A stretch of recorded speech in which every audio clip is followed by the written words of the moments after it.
इतिहास साक्षी है कि पुण्य भूमि भारत की गाथा भारत की अस्मिता, गौरव और राष्ट्रीय स्वाभिमान के लिए विदेशी आक्रांताओं से संघर्ष की महान गाथा है। बर्बर आक्रांताओं ने भारत की आत्मा पर चोट करने और भारत का अपमान करने के लिए हमारी संस्कृति और आस्था के केंद्रों को ध्वस्त किया। सोमनाथ, काशी, मथुरा और अयोध्या के मंदिरों का तोड़ा जाना आज भी भारत की स्मृतियों में जीवित है। सन 1528 में अयोध्या में भगवान श्री राम के मंदिर का मुगल आक्रांता बाबर द्वारा तोड़ा जाना ऐसी ही एक अक्षम्य घटना थी जिसने सीधे भारत के सम्मान और आत्मा पर चोट की।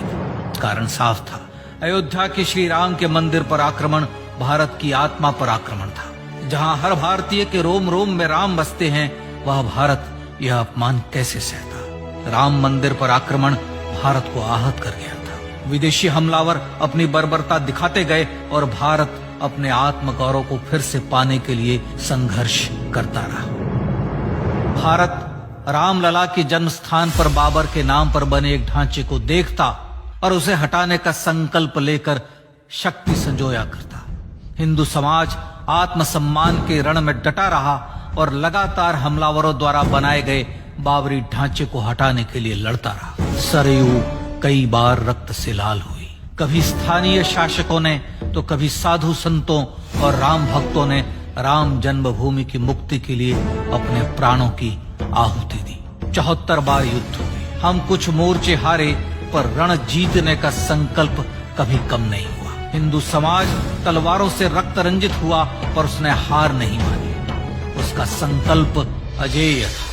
15 अगस्त 1947 को देश की आजादी के साथ सैकड़ों सालों से चले आ रहे इस संघर्ष में नई ऊर्जा और एक नया मोड़ आया। अचानक 23 दिसंबर 1949 को बाबरी ढांचे में श्री राम लला प्रकट हुए। हजारों राम भक्त दर्शन के लिए उमड़ पड़े। तत्कालीन प्रधानमंत्री पंडित जवाहरलाल नेहरू ने उत्तर प्रदेश सरकार को श्री राम लला को विवादित ढांचे से हटाने का आदेश दिया। उत्तर प्रदेश सरकार ने अयोध्या के कलेक्टर को यह काम दिया और यह निर्देश भी कि जरूरत पड़ने पर वे बल का प्रयोग भी करें। अयोध्या के कलेक्टर ने सरकार को उत्तर दिया कि यह नरसंहार के बिना संभव नहीं है, और फिर भी वह ऐसा चाहती है तो किसी दूसरे कलेक्टर से यह काम करवा ले। परिणाम स्वरूप रामलला की मूर्ति वहीं विराजमान रही। विवादित ढांचे को बंद कर दिया गया। केवल पुजारी को सेवा अर्चना के लिए भीतर जाने की अनुमति थी। फिर भी राम भक्त विवादित ढांचे के बाहर से प्रभु श्री राम की आराधना करते रहे। भारत के हिंदू समाज के लिए चुनौतियां और बढ़ गई। मामला अदालत में गया। विपक्षी दलों द्वारा अदालत में भगवान श्री राम के अस्तित्व पर सवाल उठाए गए। उनके अयोध्या में ही जन्म लेने का प्रमाण मांगा गया। भारत का जनमानस अब आहत हो उठा था। आजाद भारत में भी हिंदू समाज को अपनी आस्था और श्रद्धा के लिए संघर्ष करना पड़ रहा था। चुनौतियों के इस समय में सन 1984 में विज्ञान भवन दिल्ली में विश्व हिंदू परिषद ने धर्म संसद का आयोजन किया। इस संसद में देश भर के संतों ने राम जन्मभूमि की मुक्ति के लिए आह्वान किया और राम जन्मभूमि मुक्ति यज्ञ समिति का गठन किया। धर्म संसद ने राम जन्मभूमि की मुक्ति और वहां भगवान श्री राम के भव्य मंदिर बनाने के भारत के जनमानस के संकल्प को फिर से दोहराया। विश्व हिंदू परिषद के नेतृत्व में मंदिर निर्माण के लिए पूरे देश में अभूतपूर्व आंदोलन की शुरुआत हुई। श्री राम जन्मस्थली मुक्ति यज्ञ समिति के साथ देश भर में राम जानकी की रथ यात्राएं निकली। राम लीलाओं में राम कथा के माध्यम से भारत का आम जन फिर से जुटा। अब सबके मन में एक ही प्रण था, एक ही लक्ष्य था। अयोध्या में जन्मभूमि पर भगवान श्री राम के भव्य मंदिर का निर्माण। सन 1989 में विश्व हिंदू परिषद द्वारा गांव-गांव से रामशिला पूजन करके अयोध्या भेजी गई। 2,75,000 गांवों से रामशिलाएं अयोध्या पहुंची। भव्य राम मंदिर के शिलान्यास का निर्णय हुआ। पूज्य संत महात्माओं और हिंदू समाज के अन्य प्रमुख नेताओं के निर्णय के अनुसार अनुसूचित जाति के प्रमुख नेता श्री कामेश्वर चौपाल ने 9 नवंबर 1989 को मंदिर निर्माण का पहला पत्थर रखा। राम जन्मभूमि पर मंदिर निर्माण के लक्ष्य की पूर्ति के लिए सन 1990 में सोमनाथ से अयोध्या के लिए श्री लाल कृष्ण आडवाणी ने रथ यात्रा की शुरुआत की। देश में जन भावनाओं का ज्वार उमड़ने लगा। श्री लाल कृष्ण आडवाणी के रथ यात्रा के साथ साथ मंदिर के लिए जन समर्थन बढ़ने लगा और छद्म सेकुलरवाद बेनकाब होने लगा। इस जन आंदोलन को रोकने की तमाम कोशिशें हुई, पर सब व्यर्थ हुई। विश्व हिंदू परिषद ने देशवासियों से अयोध्या में जन्मभूमि पर मंदिर निर्माण के लिए 30 अक्टूबर और 1 नवंबर 1990 को कार सेवा का आह्वान किया। परिणाम स्वरूप लाखों राम भक्त कार सेवा के लिए देश के कोने कोने से अयोध्या आए। इससे देश की एकात्मता का विराट दर्शन हुआ। कार सेवकों को रोकने के लिए उत्तर प्रदेश के तत्कालीन मुख्यमंत्री श्री मुलायम सिंह यादव ने अयोध्या में परिंदे को भी पर न मारने देने की घोषणा की। स्थितियां गंभीर हो गई। अयोध्या से 200 किलोमीटर दूर रेलगाड़ियां रोक दी गई। अयोध्या युद्ध भूमि बना दी गई। मार्ग बंद, रेल बंद, चप्पे चप्पे पर पुलिस। अयोध्या सैनिक छावनी में बदल गई। राम नाम पर ऐसी पाबंदी कि अर्थी ले जा रहे लोगों तक को रोका गया, क्योंकि वे राम नाम सत्य कह रहे थे। लेकिन सैकड़ों किलोमीटर की यात्रा कर कार सेवक अयोध्या पहुंचने लगे। राम के गीत गाते, होठों पर हंसी और पांव में छाले लिए राम काज के लिए राम भक्त देश विदेश से अयोध्या पहुंच गए। कार सेवकों पर गोलियां चली। अनेक कार सेवक शहीद हुए।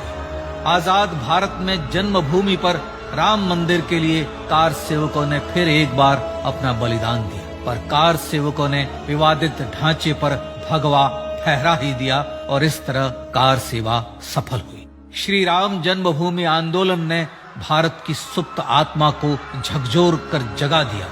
विश्व हिंदू परिषद ने फिर एक बार 6 दिसंबर 1992 को कार सेवा का आह्वान किया। राम भक्तों को कार सेवा करने देने के लिए अदालत में प्रार्थना की गई, पर अदालत ने कोई निर्णय नहीं दिया। परिणाम स्वरूप बौद्ध, जैन, सिख, स्वामीनारायण संप्रदाय, गायत्री परिवार, हर पंथ मत विचार के हिंदू एकत्र हो गए। छूत अछूत का भेद मिटा, जाति की पहचान मिटी। हम सब हिंदू, हम सब सिंधु बन गए।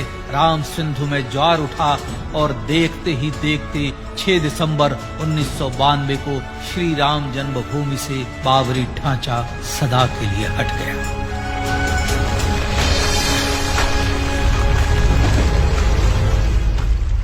यह क्षण शौर्य, न्याय और सत्यमेव जयते का क्षण था।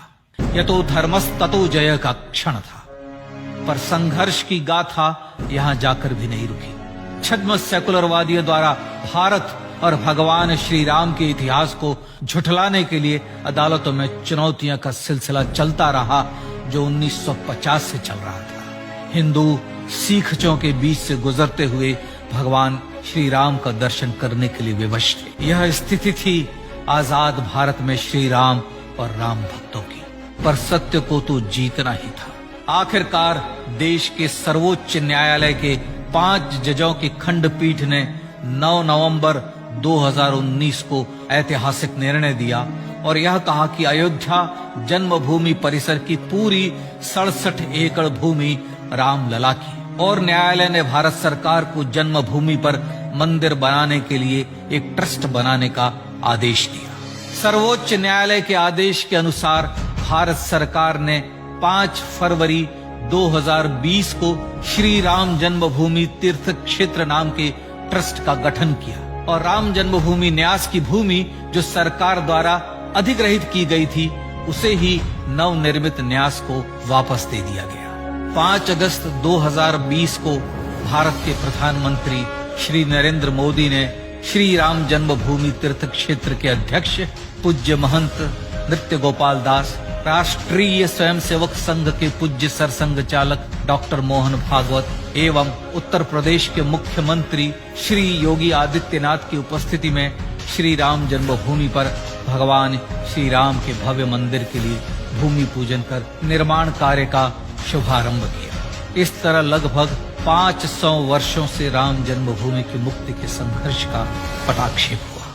अपने आत्मसम्मान और राष्ट्रीय अस्मिता के लिए इतना लंबा संघर्ष विश्व के इतिहास में बेजोड़ है। श्री राम भारत की आत्मा, भारत की परिभाषा, हमारे राष्ट्रीय आदर्शों और जीवन मूल्यों के प्रतिनिधि मर्यादा पुरुषोत्तम हैं, जो हर हिंदू के होठों पर जन्म से मृत्यु तक रहे। बस यही हर हृदय में प्रार्थना होती है।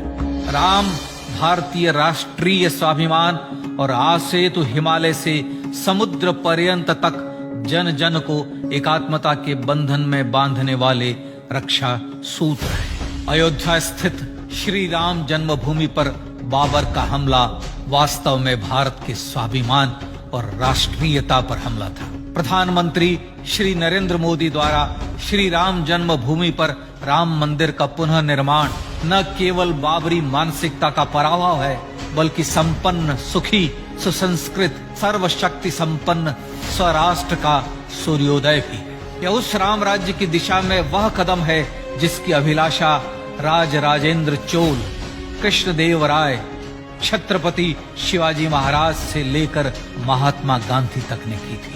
अयोध्या में जन्मभूमि पर भगवान श्री राम का मंदिर न सिर्फ राष्ट्रीय गौरव होगा, बल्कि वह श्री राम के आदर्शों का राष्ट्र मंदिर होगा। अब वह महान संकल्प पूरा होने जा रहा है। आइए इस राम यज्ञ, राष्ट्र यज्ञ में जिन ज्ञात और अज्ञात भारतीयों ने अपनी आत्माहुति दी है, उनका पुण्य स्मरण कर उन्हें श्रद्धांजलि दी।